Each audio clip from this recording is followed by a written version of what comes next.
En el nombre del Padre, y del Hijo, y del Espíritu Santo. Amén. Señor, te pido perdón de mis muchos pecados, y te pido perdón principalmente por no confiar siempre en ti.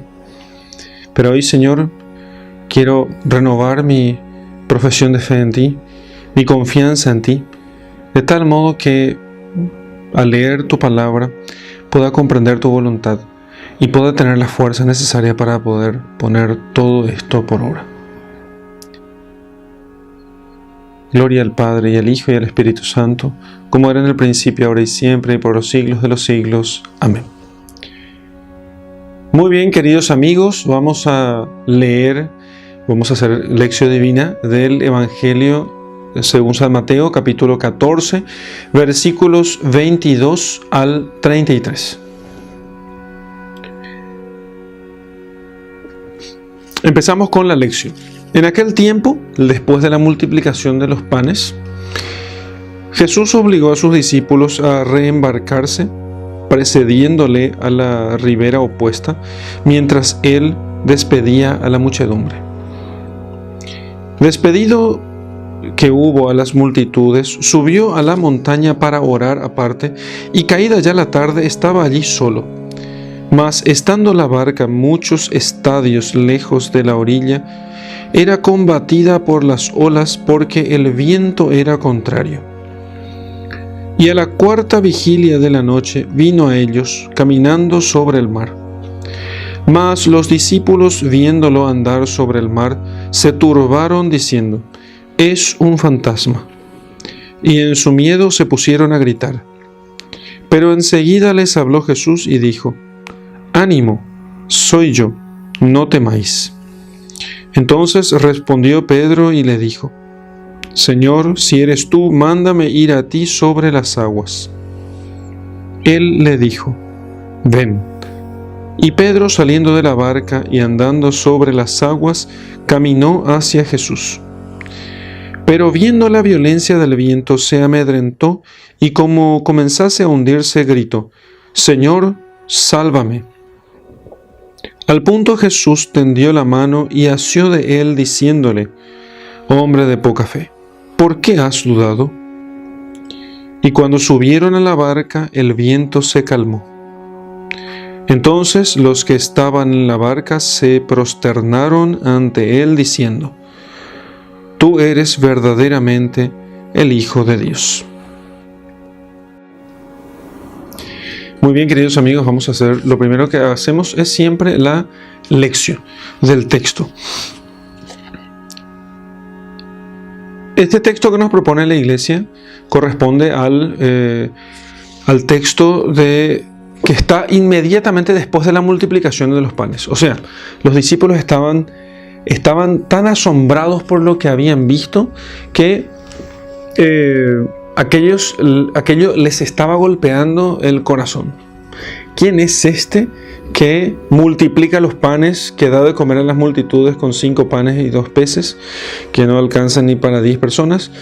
Y así que ellos estaban como sorprendidos, sin poder pensar mucho. Entonces obligó a sus discípulos a reembarcarse, obligó a sus discípulos, que tampoco querían mucho dejarle, porque sus discípulos amaban mucho a Jesucristo. Entonces ellos se resistían un poco a dejarle, y él les dijo: «Váyanse, yo ya veré cómo ir. Ustedes adelántense a mí».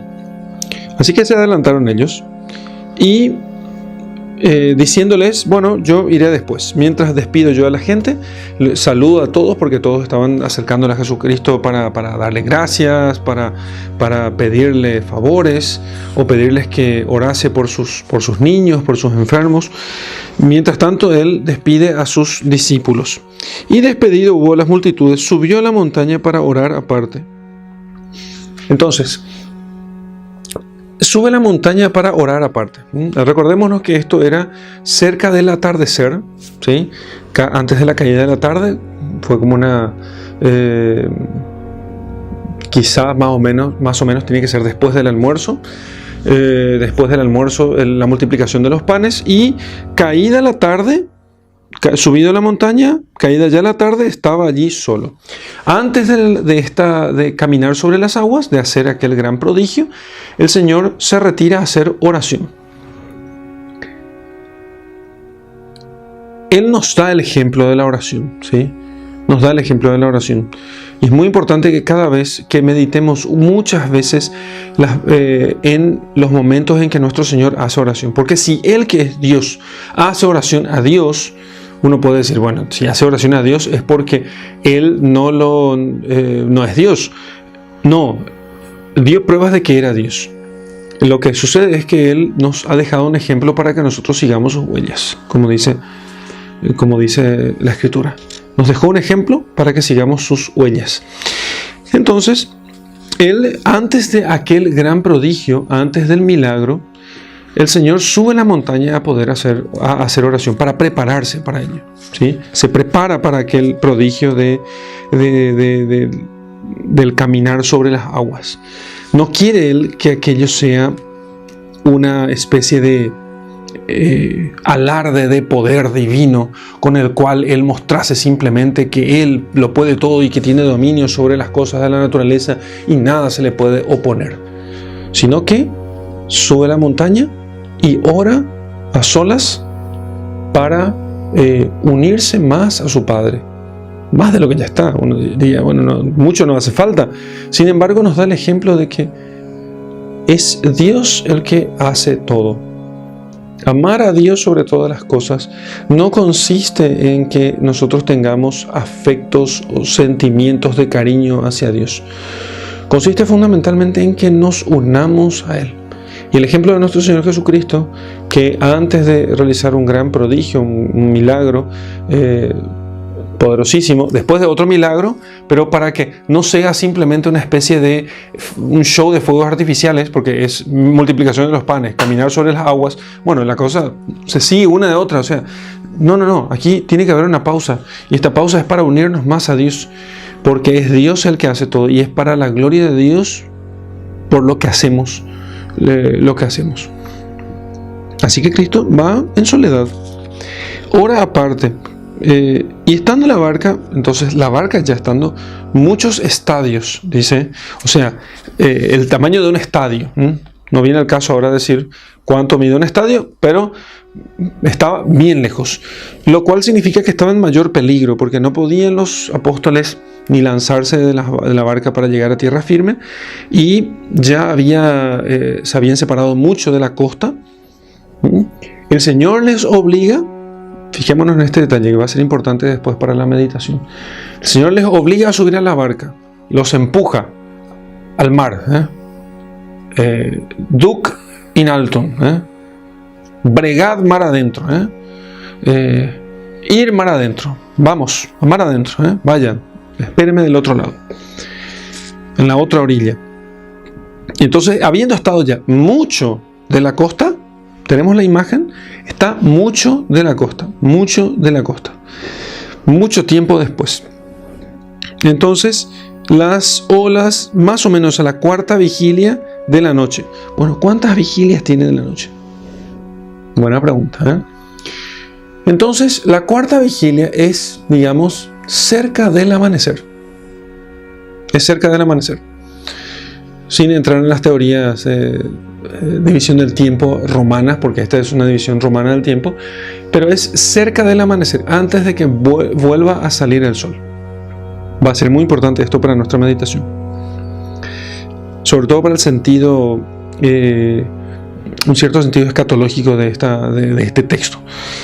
Cerca del amanecer, entonces vino él caminando hacia ellos, pero los discípulos entonces, estando las barcas muchos estadios lejos de la orilla, era combatida por las olas porque el viento era contrario. ¿En qué momento comenzó esto? Bueno, no nos dice el texto. Pero, y a la cuarta vigilia de la noche vino a ellos. O sea, parece que la tormenta comenzó antes, quizás a medianoche, pero a la cuarta vigilia, cerca del amanecer, vino a ellos caminando sobre el mar. Y los discípulos, viéndolo andar sobre el mar, se turbaron diciendo: es un fantasma, porque un hombre no puede caminar sobre el mar. Un hombre no se puede oponer a semejante mar tempestuoso. Entonces, no tiene que ser un hombre, debe ser un fantasma, que es suficientemente sutil y liviano como para caminar sobre las aguas. Y en su miedo se pusieron a gritar.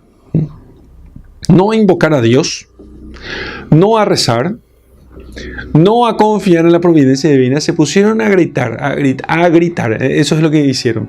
Y aunque la escena pueda parecer, para el que sabe el resultado, pueda parecer jocosa, indica con gran claridad las virtudes que tenían los apóstoles. Hay que decir que no las que tenían que tener.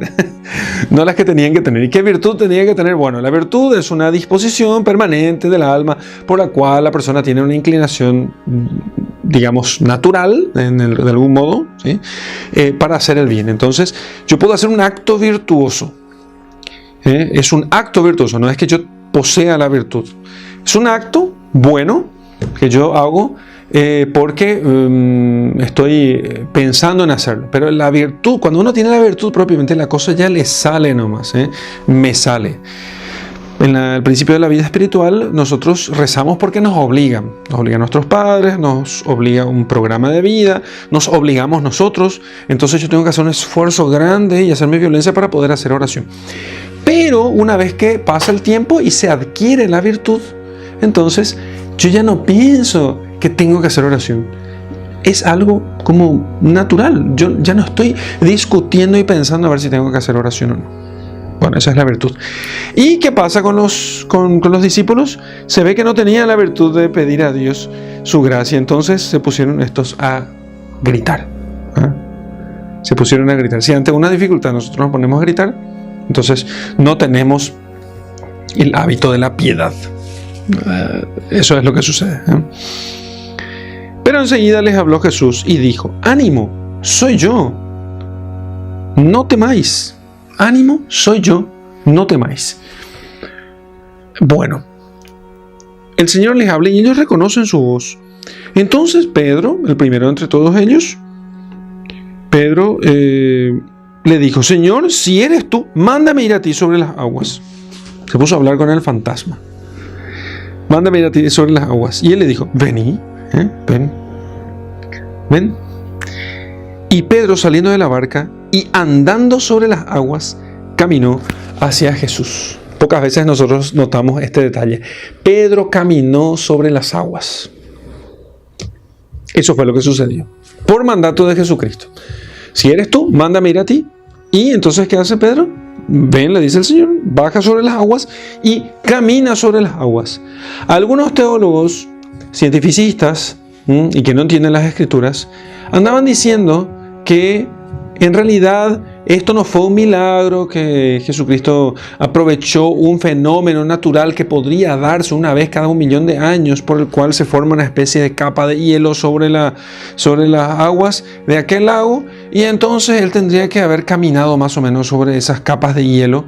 Y bueno, entonces Jesús, en realidad, para estos hombres probablemente el texto no tendría que ser que Jesús camina sobre las aguas, sino Jesús surfea sobre las aguas. Pero Jesús no surfea sobre las aguas. En la Escritura nos dice que camina sobre las aguas. Y los apóstoles no son ningunos estúpidos. Y permítame decir esta frase, aunque sea dura: no tratemos a los apóstoles como estúpidos. Ellos han visto que Jesús caminó sobre las aguas. Y vuelven a repetir y insisten en el testimonio de los apóstoles y de Pedro, que también caminó sobre las aguas. No nos tiene que sorprender esto, porque el Señor le dirá después a sus discípulos: ustedes harán las mismas cosas que yo y aún mayores. Las mismas cosas que yo y aún mayores. ¿Para qué tendría que caminar sobre las aguas Jesucristo? Para, con esta señal, mostrarles de un modo más claro a sus discípulos su dominio sobre la naturaleza. Eso es lo que muestra Jesucristo. Él tiene dominio sobre la naturaleza. Las leyes de la naturaleza le están sometidas. Él es el Señor de cielo y tierra, de las cosas espirituales de las cosas incorpóreas y de las cosas materiales, de las cosas corpóreas. El Señor es el dueño de cielo y tierra. Podemos pedirle cosas que no sean simplemente espirituales. Pedir la gracia, el Señor nos la da, pero no siempre nosotros pedimos con confianza cosas de orden material. Porque pensamos que Dios no tiene nada que ver con este mundo. Que Dios es como una especie de relojero que construyó el reloj y después dejó el reloj andar por su cuenta. Y Dios no se ha desatendido de la creación. Muy por el contrario. Pedro caminó sobre las aguas. Pero, viendo la violencia del viento, se amedrentó y como comenzase a hundirse, gritó: Señor, sálvame. ¿Qué fue lo que hizo que se hunda San Pedro? La violencia del viento. Vio la violencia del viento. ¿Cómo no se va a amedrentar Pedro? ¿Cómo no se va a amedrentar? Si aquellas olas azotaban la barca y amenazaban con hundirla, ¿cómo no iría a amedrentarse? ¿Cómo no iría a llenarse de pavor si aquellas aguas mojaban a los apóstoles y antes de que apareciera Jesucristo, del cual dijeron que era un fantasma, esas aguas casi hundían la barca? Pedro, que era un pescador experimentado, si Pedro sentía miedo, era porque la cosa estaba brava. Era porque la cosa estaba brava, muy brava, pero sintió miedo. Y entonces comenzó a hundirse. ¿Podría haber nadado en las aguas? Ciertamente que sí, pero si tuvo miedo es porque realmente aquellas cosas le superaban. ¿Alguna vez alguien decía que Pedro prefirió pedirle a Jesús ayuda? Pero no parece ser eso por el texto, por el contexto, porque si Pedro ya tuvo miedo, es porque realmente él entendía que aquello era el fin para cualquier pescador. Entonces no le quedaba otra. Y extiende la mano y grita: Señor, sálvame. Señor, sálvame. Y al punto Jesús tendió la mano y asió de él diciéndole: Hombre de poca fe, ¿por qué has dudado? Hombre de poca fe, ¿por qué has dudado? ¿Qué significa hombre de poca fe? ¿Por qué hombre de poca fe? ¿Por qué hombre de poca fe? ¿A qué se refiere con hombre de poca fe? Es que Pedro, si Pedro primero dijo: Señor, si eres tú, mándame ir a ti. Sí, ven, Pedro le creyó. Lo que pasa es que no fue constante en su fe. Pedro podía haber caminado todo el trayecto entre la barca y Jesucristo sobre el agua sin haberse hundido si hubiese mantenido la constancia en la fe. Pero no mantuvo la constancia en la fe, sino por el contrario, distraído por el bravío de las olas, distraído por el peligro el que corría, por el peligro que corría él, Pedro terminó asustándose. Terminó teniendo miedo, un miedo que era, en las circunstancias, desproporcional.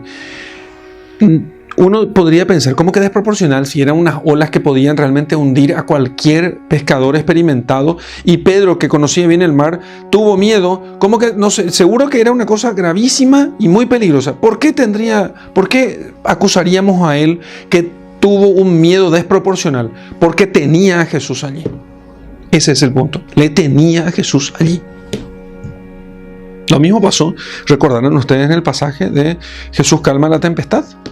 Cuando Jesús estaba allí y ellos con miedo se pusieron también a gritar, y ya después lo despertaron a Jesucristo y le dijeron: Señor, no importa que nos hundamos, estamos a punto de morir y vos estás durmiendo ahí tranquilón. Hombre de poca fe, yo estoy aquí. Yo estoy aquí. ¿Por qué dudaste? Creíste y después dudaste. Y cuando subieron a la barca, el viento se calmó. Subieron a la barca Pedro y Jesús. Pedro, cabeza del colegio apostólico, y Jesús subieron a la barca. No olvidemos que la barca siempre ha sido un símbolo de la iglesia. Y entonces la tempestad se calmó. Entonces los que estaban en la barca se prosternaron ante él diciendo, o sea, se inclinaron y dijeron: Tú eres verdaderamente el Hijo de Dios. Bueno, hasta aquí todo lo que tenemos nosotros de de la lección de este texto. Muy bien, ahora vamos a meditar. A partir de ahora vamos a meditar, porque la escritura tiene, digamos así, dos sentidos en general, el sentido literal y el sentido espiritual. En la lección o lectura nosotros vemos el sentido literal, y luego en la meditación nosotros trabajamos sobre el sentido espiritual. Y el sentido espiritual se subdivide otra vez en tres, que son el sentido alegórico, moral y anagógico. Entonces, el sentido alegórico es lo que hemos de creer, y habla generalmente de Jesucristo, y es lo que hemos de creer. Está sintetizado en el credo y tiene mucho que ver con la doctrina, el dogma, ¿sí? Entonces ese es el sentido alegórico. El sentido moral es lo que hemos de hacer, porque la escritura fue escrita para nuestra instrucción, y el sentido anagógico es a lo que tenemos que tender, el sentido de las cosas eternas. Así el sentido alegórico es la fe, el sentido moral es la caridad, y el sentido anagógico es la esperanza. Así, esos son los sentidos de la escritura. Bueno, vamos a ver cada uno de estos. En primer lugar, el sentido alegórico de estas escrituras. Bien, de este texto. Voy a ir entrelazando las cosas, si no esto se va a hacer muy largo y no pretendemos eso. El Señor obligó a sus discípulos a reembarcarse y que le obedecieran. Por supuesto, los discípulos no entendieron eso. Eso no significa que nosotros tenemos que obedecer las cosas irracionales porque sí. Depende de quién lo mande, ¿no? Depende de quién lo mande. Pero cuando hay cosas que nosotros no entendemos, que vienen de Jesucristo y vienen de su iglesia, y cuando hablo de iglesia no hablo solamente al magisterio vivo, sino al magisterio milenario, o sea, a lo que la iglesia siempre enseñó, cuando el Señor nos pide cosas básicas, perdonar al enemigo. ¿Y por qué yo tengo que perdonar al enemigo?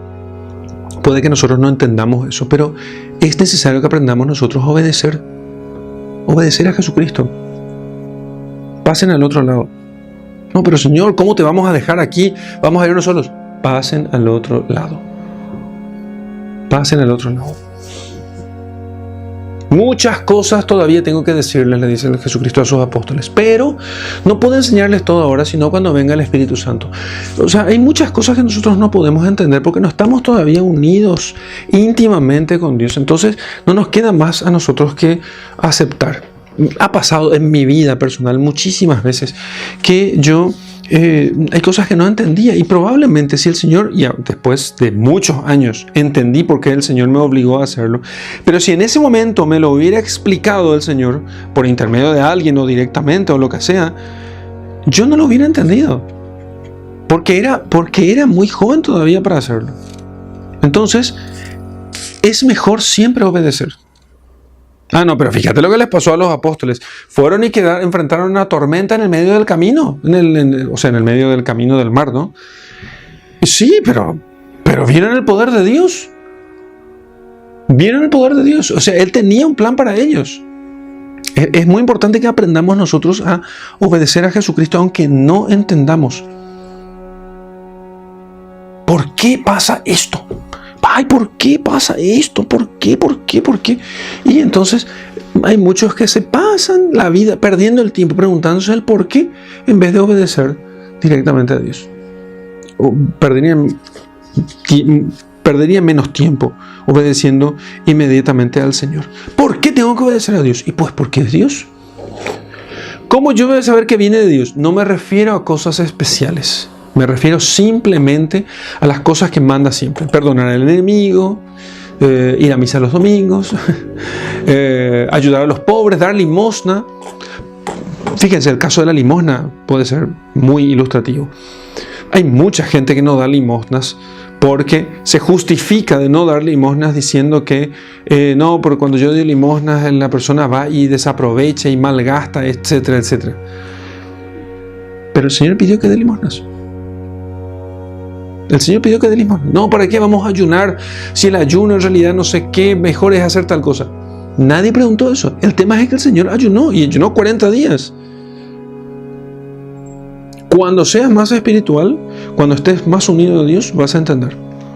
Como los santos. Pero ahora no. Al principio es mejor obedecer. A Dios, me refiero a nuestra relación a Dios. Y no me refiero a eso a cualquier cosa, pero ¿podemos ejercitarnos con los maestros o superiores que nosotros tenemos en la vida? Evidentemente sí. Voy a decir al final de esto una meditación puramente anagógica sobre la historia de la iglesia, porque esto nos habla de la historia misma de la iglesia, pero voy a decirlo eso al final. Primero voy a centrarme solamente en el sentido alegórico y en el sentido moral, al final el sentido anagógico. Entonces, el Señor despidió a la gente, a las multitudes, y subió a la montaña a orar. Nos enseña en primer lugar que nosotros hemos de ser afables con los demás. Y si hay que quedar a despedir a las multitudes, no simplemente a hacer el servicio y ya está, sino que las personas son importantes. Qué buena enseñanza nos da el Señor, principalmente para los que tenemos dificultad en ser amables con los demás, en ejercitar la afabilidad. Y el Señor era muy afable. El Señor era manso y humilde de corazón. No nos justifiquemos nosotros con nuestro temperamento o personalidad para no ser afables con los demás. Es fácil justificarse y decir que no, a mí no me salen esas cosas. Sí, no te sale, pero puede salirte. Y si meditas en el Señor, y sobre todo en este pasaje, podíamos quedar mucho tiempo pensando en cómo el Señor despedía a las multitudes. Y le agradezco mucho al Señor que haya permitido en su providencia mostrar este pasaje, porque al ver cómo Él hace eso con las multitudes, siendo Él lo que es, nos enseña a nosotros a ser afables con los demás. Su oración nos enseña, por otra parte, a dedicar tiempo a la soledad y al silencio, principalmente antes de grandes eventos o de grandes decisiones, de cosas importantes. Es muy importante hacerlo. Yo estoy haciendo rápidamente esto. Cualquiera de ustedes podría tomar solamente un punto y meditar allí durante horas. El punto de que Jesucristo despida a los apóstoles, a las multitudes, podríamos meditar durante una hora completa. Quiero hacer un repaso general del texto para que después les sirva de meditación personal y uno puede ir tomando unos puntos y otros. Entonces uno puede ver esta meditación, hacer esta lección divina conmigo un lunes y después el resto de la semana los puntos que fui dando en esta lección divina puede desglosarlos uno tras otro. Bien, entonces, ¿con qué humildad el Señor se prepara para tan gran evento, para caminar sobre las aguas? Nos podemos imaginar que el Señor no hacía nada sin dirigirse al Señor. Nada hacía, nada comenzaba, nada emprendía sin tener un tiempo de oración. Para que no fuese sino el Padre el que quedara traslucido, o sea, visible en las acciones suyas. Para que sea visible el Padre, y no Él, sino el Padre. Felipe, el que me ve a mí, ve al Padre. Nosotros, los malos cristianos, que somos la mayoría, nosotros hacemos a veces oración solamente para que no quede mal y que no parezcamos nosotros unos pobres e infelices paganos antes de hacer cualquier cosa. Pero no es ese el objetivo. No es ese el objetivo. Antes de una reunión, antes de un encuentro, antes de un curso, una charla, una transmisión. Nosotros hacemos oración para unirnos más con el Padre y para que lo que nosotros hagamos sea un reflejo de la acción del Padre. Que sea el Padre el que haga en nosotros. Que sea Dios el que haga en nosotros. Que esa inhabitación de la Santísima Trinidad trasluzca más en nuestras vidas. Que haya menos trabas. Que haya menos trabas en lo que nosotros hacemos. No es para que salga bien, por favor, no es para que salga bien. No es para que salga bien. ¿Qué podía salir mal en las acciones de Jesucristo? Nos enseñó a orar para que nosotros nos unamos con el Padre. Para que seamos uno con Él. Que ellos sean uno, como tú y yo somos uno en el Espíritu Santo. Y si el mundo cree que tú les has enviado, o que yo les he enviado, o que les hemos enviado, ¿no? Pero el mundo va a creer cuando nosotros seamos uno, no entre nosotros simplemente, sino nosotros con Dios, porque hay un amor a Dios y un amor al prójimo. Y que nosotros nos unamos con Dios en primer lugar, porque yo no puedo ser uno con el hermano si no soy uno con Dios. Y viceversa. Entonces, este ejemplo que nos da el Señor de hacer oración en primer lugar, antes de evento tan importante, nos cuestiona. Nosotros pedimos para que salgan bien las cosas. Esa no es la intención. La intención es de unión con Dios. Si nosotros tuviéramos sentido sobrenatural, más sobrenatural de las cosas que hacemos, de ese trabajo diario que tenés, de tu estudio diario, del servicio de lo que sea, hace una oración antes de comenzar, pero no pidas que te salga bien. Pedí ser uno con el Padre. Que se vea al Padre en lo que hagas. Que puedes decir, después de mucho ejercitarte, el que me ve a mí, ve al Padre. No porque nosotros haya una identificación, obviamente. Atención teólogos que revisan este video. No estoy diciendo que nosotros vamos a hacernos uno con Dios al modo gnóstico, sino que adoptados por Dios por la gracia santificante, nosotros somos elevados a la participación de la naturaleza divina por la gracia. Entonces, de eso se trata. No vamos a ser nunca nosotros iguales en naturaleza con Dios, pero nosotros podemos parecernos más a Él, porque Dios, que es santo, quiere que nosotros seamos santos como Él. Sigamos. Cuando la barca estuvo alejada de la orilla, entonces, y era combatida por las olas porque el viento era contrario, en la cuarta vigilia de la noche, vino a ellos caminando sobre el mar, Jesucristo.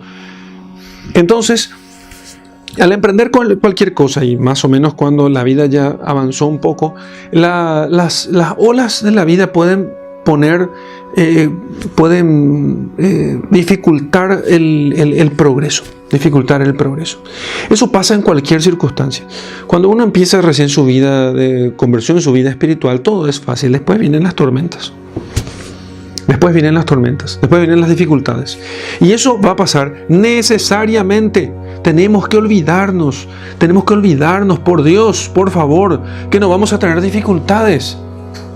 Nadie puede decir que no va a tener dificultades. Tenemos que esperar, prepararnos para ello. No hace falta que lo deseemos ardientemente. Si fuéramos santos y entendiéramos las cosas bien, desearíamos ardientemente. Pero no por masoquistas. No es ser masoquista. Es entender nomás que nosotros tenemos pecados y tenemos que reparar esos pecados. Y que además vivimos en un valle de lágrimas. No se puede evitar el dolor aquí. No se puede evitar las tempestades. Asumamos de una vez eso. Asumamos. Y en la vida de la iglesia, y en la vida de los cristianos, y en la vida de las almas cristianas, no hay una sola tormenta, hay muchas. Lo que este pasaje nos enseña es cómo no tenemos que hacer. Y lo que Jesucristo nos enseña cuando Él duerme en la barca, está dormido allí en la barca, es lo que sí tenemos que hacer. Estar tranquilos en Dios. Tranquilos. No gritando como unas locas desaforadas. ¿Qué es lo que hacemos? ¿Qué voy a hacer? ¿Qué me va a pasar? ¿Qué no sé qué? ¿Qué esto? ¿Qué aquello? Dios me abandonó. Dios no se acuerda de mí. Dios no me quiere. Se pusieron a gritar, nos dice la Escritura. Se pusieron a gritar. Matungos, tipos grandes, se pusieron a gritar porque la cosa estaba fea. Pero el Señor les dice a ellos: hombres de poca fe, ¿por qué pico dudaron? Si yo estoy aquí con ustedes, si yo les he mandado, ¿no entienden ustedes todavía que yo estoy con ustedes? Nosotros los cristianos no entendemos todavía que el que está allí en el sagrario es Jesucristo, con su cuerpo, sangre, alma y divinidad. Nosotros no entendimos todavía eso. Por eso gritamos como los locos cuando tenemos dificultades y cuando nos asaltan las olas. Y el Señor nos dice una y otra vez, hombres de poca fe. Y no se refiere aquí únicamente a la confianza, porque no confiaron en mí. No, no creyeron que yo era el Hijo de Dios. No creyeron que yo era el Hijo de Dios. No creyeron que soy yo el que les mandé a hacer esto. No creyeron que yo estoy con ustedes todos los días hasta el fin del mundo. Ni un pelo de vuestra cabeza caerá. Ustedes no creyeron todavía. No importa lo que les pase, yo estaré con ustedes. Pasará un montón de cosas, pero yo estaré con ustedes. No creyeron todavía. Por eso dice que son hombres de poca fe. Y San Pedro, claro, la Escritura nos dice que es un fantasma y en su miedo se pusieron a gritar, porque la cosa ya estaba luego difícil y además ahora se pusieron a verle a un fantasma que está caminando sobre las aguas. Entonces, claro, era un demonio o un espíritu que viene a aterrorizarnos.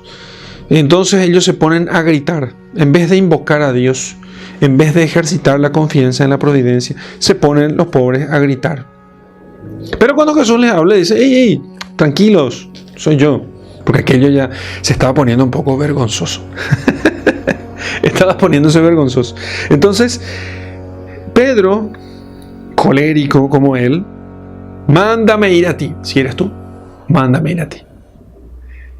Y entonces el Señor le dice, sí, venid. Y si hubiera sido otro apóstol, le hubiera dicho lo mismo. Sí, por supuesto, venid. El mundo es nuestro. Yo soy del Padre, ustedes son míos. ¿Qué problema hay? Vengan. Bueno, entonces Pedro se bajó y comenzó a caminar. Imagínense la sensación de caminar sobre las aguas. Sería como caminar sobre gelatina, más o menos. Sin hundirse, por supuesto. Pero la Escritura, una vez más, aquí San Mateo nos hace el favor enorme de describir con precisión. Viendo la bravura de las aguas, viendo la violencia del viento, se amedrentó. Volvió el miedo otra vez. Y entonces se amedrentó y como comenzase a hundirse, gritó. O sea que él comenzó a hundirse cuando comenzó a tener miedo. Cuando comenzó a tener miedo, comenzó a hundirse. Por eso este tema del miedo es tan importante entenderlo. El miedo no es, digamos que no es que uno tiene que ser completamente temerario, sino tener miedo de absolutamente nada. Hay que tener miedo de lo que corresponde. Por eso el Señor dice, no temáis a los que pueden arrojar que matar el cuerpo, pero no el alma. Pueden perder el cuerpo, pero no el alma. Teman más bien a aquel que puede arrojar cuerpo y alma a la gehenna del fuego inextinguible. ¿A quién se refiere el Señor? Se refiere a Dios. ¿Sí? El temor de Dios es una virtud. Pero los cristianos no temen a los hombres, no temen los peligros de este mundo, no temen un virus, no temen las enfermedades, no temen el martirio, la tortura, la muerte. Saben de qué temer. Saben de qué temer. Saben a qué temer. A qué temer. Y si comenzamos a temer lo que no debemos temer, nos hundimos en la violencia de las aguas. O sea, al temer yo no me defiendo. Al temer me hundo en aquello que temo. Me hundo en aquello que temo. ¿Qué es lo que pasa con Pedro? Pedro quiere librarse de la violencia de las aguas, pero el temor hace que se hunda más en ello, en vez de mantener los ojos fijos en Jesús. Como dice la carta a los Hebreos. Mantengamos los ojos fijos en Jesús, iniciador y consumador de esta carrera. Fijos en Él. Pedro, que miraba a Jesús, y mientras miraba a Jesucristo estaba seguro, pero al mirar otra cosa que no era Jesucristo, al desviar la vista y ver la violencia de las aguas que querían matarlo, si pudiéramos antropomorfizar a las aguas querían matar a Pedro. Cristo quería darle la vida. ¿Qué hizo Pedro? Se concentró en las aguas. Y se comenzó a hundir. Menos mal que así, por la gracia de Dios, súbitamente recupera la fe y entonces dice, Señor, sálvame. Porque si no estaba frito o mojado, empapado, pero en el fondo del mar. Señor, sálvame. Fue humilde Pedro y le pidió. Y nosotros también, en medio de las dificultades, es necesario que ejercitemos la humildad cuando, no importa si ya nos estamos hundiendo, aunque tengamos el agua aquí por el cuello. Señor, sálvame, aquí. Aunque digamos nosotros salgan burbujas del agua, el Señor escucha. Señor, sálvame. Señor, sálvame. Repitamos una vez más, porque es necesario que lo meditemos con toda la intensidad de la que somos capaces. Temer lo que nos daña nos hunde en ello. Temer lo que me daña me hunde en ello. Y eso podés pensar para tu problemita de morondanga, ese problemita que vos pensás que es lo máximo. Yo suelo hacer este ejercicio con las personas que vienen a hablar conmigo. Les digo, es un problema tonto lo que te está pasando. Y entonces la persona, para justificarse y para evidentemente decirme que yo no tengo razón, para vos puede ser una cosa tonta, para mí es grande. Ese es el problema. Ese es justamente el problema. Ese problema que es tonto te parece grande. Ese es el problema.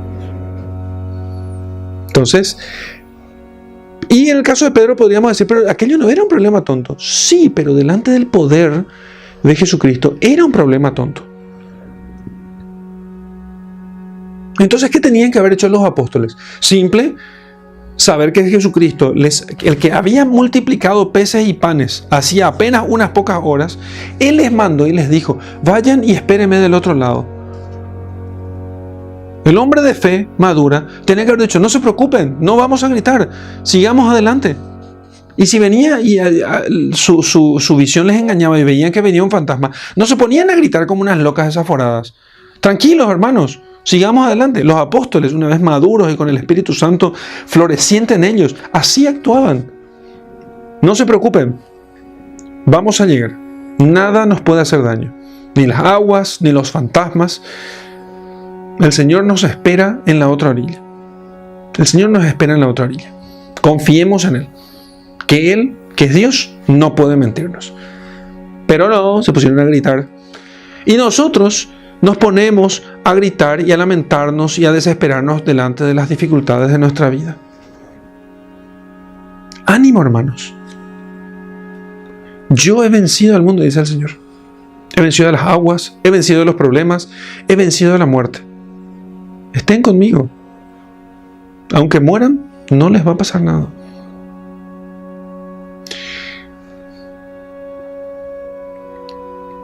Hombre de poca fe, ¿por qué dudaste?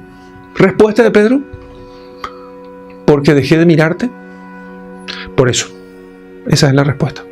Porque dejé de mirarte, porque miré y esta es una de las preguntas que quedan sin respuesta en la Sagrada Escritura, porque la respuesta es, por un lado, obvia, y por otro lado, es tan personalizable que todos podemos responder. ¿Por qué dudé? Porque no le estaba mirando a Jesús. Porque no estaba meditando suficientemente las Escrituras. Porque no estaba haciendo oración suficientemente. Porque tenía el corazón enfocado en mil otras cosas y muy poco en Dios. Qué poco miramos a Jesús. Y entonces, por eso dudamos. Porque miramos muy poco a Jesucristo. Y porque muy fácilmente desviamos la vista de Él. ¿A qué le parece todo esto a la iglesia? Y bueno, lo que parece a la iglesia es que cuando Jesucristo, después de la multiplicación de los panes, Él empuja a los apóstoles al mar. El mar es la gentilidad. El mar de los gentiles. Salen de tierra firme y van hacia el mar de los gentiles a predicar, a pescar en el mar, ¿sí? Y ellos tienen que atravesar el mar de los gentiles y llegar a la otra orilla, que es la parucía. En la parucía se volverán a encontrar con Jesucristo. Pero en el medio del camino, ¿sí? En el trayecto entre una orilla y la otra, o sea, entre la primera venida de Cristo y el reencuentro con Él en la segunda venida, hay muchas tormentas, ¿sí? Hay muchas dificultades, muchas tempestades. Y entonces, los apóstoles, que simbolizan a toda la iglesia, muy en particular a la jerarquía de la iglesia, comienzan a temer. No pocas veces la jerarquía de la iglesia temió. Basta estudiar la historia. Alguno puede mirar esto y pensar que yo le estoy acusando a tal o cual obispo. No. Pero no podemos decir otra cosa. Y no es falta de comunión o de unidad que yo diga esto. Lo que estoy diciendo es que no pocas veces los pastores tuvimos, porque yo estoy dentro de los pastores, estoy dentro del gremio, digamos así, tuvimos nosotros dudas, temimos. Y entonces, y sin embargo, Pedro, que es la cabeza del colegio de los apóstoles, la cabeza de la iglesia jerárquica, él pide a Jesucristo caminar sobre las aguas, ¿sí? Y duda en el momento de que va a caminar sobre las aguas, va con paso vacilante, va con paso tambaleante, porque esos últimos tiempos antes del amanecer van a ser difíciles, van a ser de pasos vacilantes, ¿sí? Y Jesucristo le dice a Pedro, ¿por qué has dudado? Porque realmente el punto central de la cuestión es la fe en la divinidad de Jesucristo, la fe en que Jesucristo es el Hijo de Dios. Por eso cuando venga el anticristo, justamente el tema de la ascensión del anticristo está en la negación de la divinidad de Jesucristo. Es fácil creer que Jesús existió.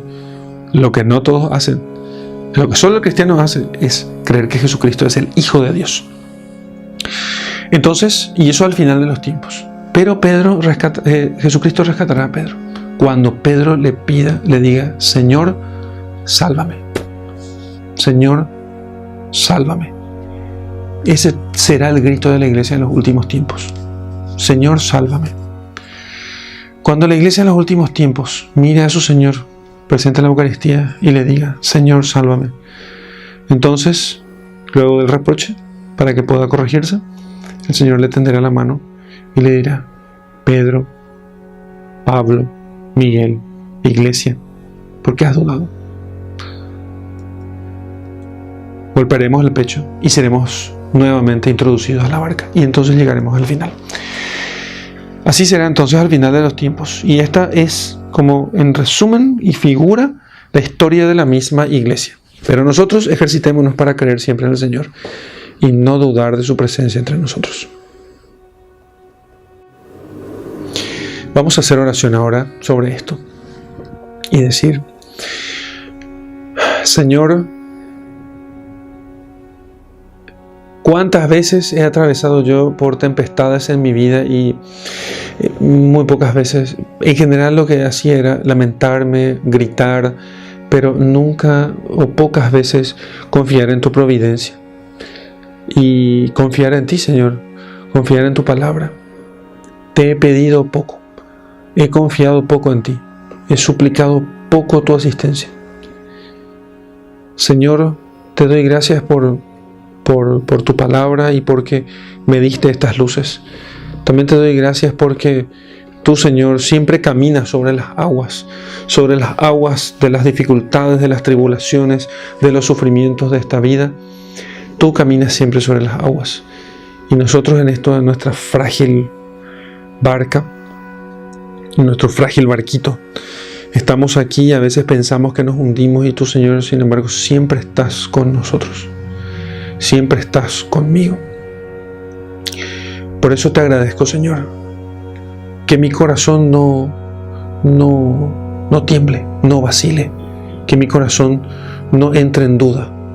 Al contrario, que yo confíe, crea y espere siempre en ti. Que espere siempre en ti, Señor, porque pronto vendrás caminando sobre las aguas, pronto se calmará la tempestad. Gracias, Señor, por estar conmigo y por nunca abandonarme. Gloria al Padre y al Hijo y al Espíritu Santo, como era en el principio, ahora y siempre, y por los siglos de los siglos. Amén. Quiero que en la contemplación, finalmente, te imagines a vos en una barca, en medio de una gran tempestad.